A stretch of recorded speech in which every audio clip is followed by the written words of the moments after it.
In this video, we are going to see about the third discharge lamp, fluorescent lamp. The fluorescent tubes are in different lengths and the colors also changes depends upon the illumination, and it also achieves high lighting intensity without excessive temperature rise. The efficiency is also high and it is 40 lumens per watt, which is the 3 times of tungsten filament lamp. And now let us see the construction of fluorescent lamp. This fluorescent lamp is a low pressure mercury lamp. Here this lamp is in the form of long tube due to the low pressure coated with phosphor. Here the tube is coated with the phosphor. Here this tube also contains some amount of mercury as well as a small quantity of argon gas at a pressure of 2.5 millimeter mercury. At each end, spiral shaped tungsten electrodes are present. Here these electrodes are coated with electron emitted materials. Here one choke is present. This choke is connected in series with this filament. In order to give high voltage, this choke is used. At the starting of the lamp, this produces a starting impulse. Impulse means a high level voltage at the starting. When the lamp starts glowing, then it will act as a ballast. Here another part, starter is present. This starter is present in series with the filaments. This starter is a small cathode glow lamp. A bimetal strip is present here. When current flows through this part, this bimetal strip heats and bends. The circuit is closed. That is the use of the starter. Here this choke, this part is choke. This is the tube frame. Here this is the starter. And now let us see the working of fluorescent lamp. Before that we see the parts of the fluorescent lamp. Here this is the tube. The tube, here this part base, this is two pins.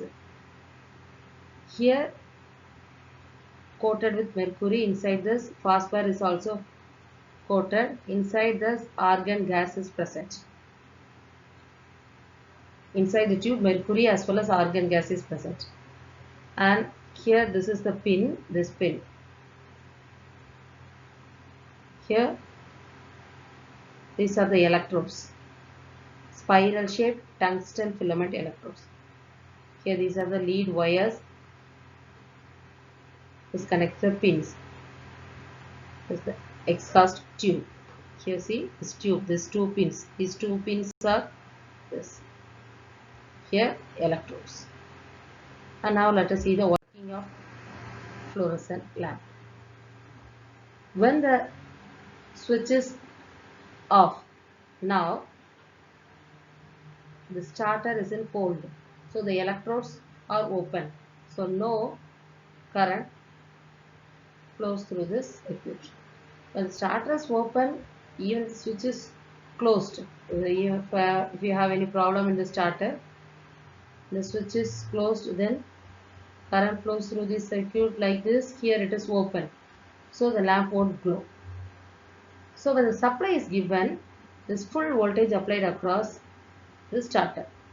Now a discharge is set up in the starter. This gives you a good starter. This bimetallic strip starts closing. Now the circuit is closed. Here the discharge of electrons produced through the filaments. When the lamp gets warm up, this filament starts discharging the electrons. These filaments are made up of electron emitting materials. So now current flows through this part. So after some time the starter switch is open now. Since no current flows, so automatically this bimetal strip releases. So the starter is used for starting purpose only. After that, if you remove the starter also, then this lamp will glow. So this starter induces high voltage of 1000 volts in the choke at the starting stage. So this makes the flow of electrons between the filaments. Then after that, the starting contacts are left open only. Here we are using choke. This makes the power factor low. In order to improve the power factor, a capacitor is connected. That's all about the working. Once again I am repeating. When the switch is closed, here the starter, when the starter is cold, then electrodes are open only. Here no current flows. And when the supply given full voltage applied across the starter, so automatically this bimetallic strip bends and closes the circuit, and now this filament gets warm up, the flow of electrons is produced. So now current flows in this path. So the starter bimetallic strip is now open. Due to the choke, here the capacitor is used. Now the merits and demerits of fluorescent lamp. The merits are high luminous efficiency and long life. The running cost is also very low. The glare level, the glare effect is also low. The heat output is also very less compared to other bulbs. Demerits.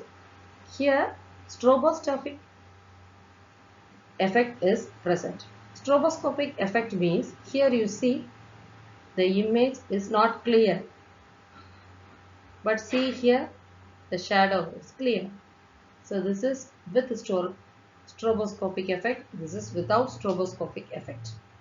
Here we need many fittings like choke, tube frame, tube, starter. All these things are required for small voltage itself. And then if the choke, if there is a problem in choke, then the magnetic hum sound is produced. Magnetic hum sound means likewise it is produced. So that is these are all the demerits of fluorescent lamp. And then we will see the comparison of different light sources. Now, in the aspect of starting, incandescent lamps have instantaneous start. Fluorescent lamp, some are little delay of seconds, few seconds. But in mercury vapor lamps and sodium vapor lamps, starting time of 5 to 6 minutes in order to get full light. And let us see the color of light. Incandescent lamp, it is very near to the natural, but the fluorescent lamp depends upon the phosphor coating. And mercury vapor lamp, color distortion is present. Sodium vapor lamp, yellow color. And now let us see the installation cost. Installation cost in incandescent lamp is very low. Fluorescent lamp is maximum, as well as sodium vapor lamp is also maximum. Mercury vapor lamp is also installation cost high, but compared to fluorescent lamp, it's very low. And while coming to the running cost, incandescent lamps maximum. Here fluorescent lamp no running cost, so minimum running cost. In mercury vapor lamps, somewhat less than this incandescent lamp, but higher than the fluorescent lamp. In sodium vapor lamp, it is also less than the filament lamps, but more than fluorescent lamps. The average life of the lamps. For incandescent lamps, 1000 hours. Fluorescent means 4000. The more life, that is a very advantageous one. Here mercury vapor lamp 3000 hours. Sodium vapor lamp also 3000 hours. Efficiency is very low in incandescent lamps. The remaining lamps are high. Stroboscopic effect, no stroboscopic effect in incandescent lamps. In the remaining lamps, stroboscopic effect is present. On the application side, incandescent lamps are used in automobiles, trains, aeroplanes, the signals, street lightings, all these things. Fluorescent lamps, residential purpose, domestic lighting, industrial lighting, there. And in mercury vapor lamps, that is suitable for open space like yards, parks, highways, and also suitable for vertical position of working. Sodium vapor lamp, street lighting, and in the bus stands, and when you want horizontal position of working, sodium vapor lamp is used. Vertical position, mercury vapor lamp is used. That's all about the comparison of different light sources. So the illumination part of unit 3 is over. Thank you.